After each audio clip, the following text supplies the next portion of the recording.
look at the AM session. Let's analyze this candle by candle on the AM session, right? So on the AM session, we saw the AM session respecting the fair value gap from the AM session. So this here is between 9 and 11 a.m. We can see price taking out this particular fair value gap and respecting the fair value gap, right? So this is, of course, the daily PO3, right? This is the daily PO3. What are my settings for the daily PO3?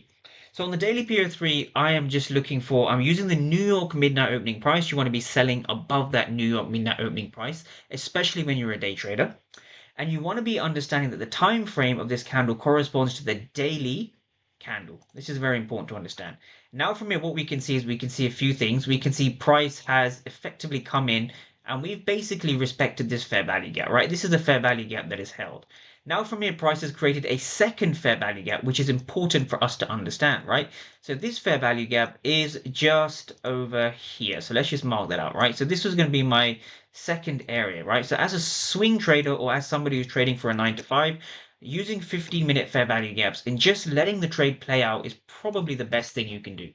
All right, so we now need to understand a few things about this fair value gap, right? So what makes a fair value gap high probability?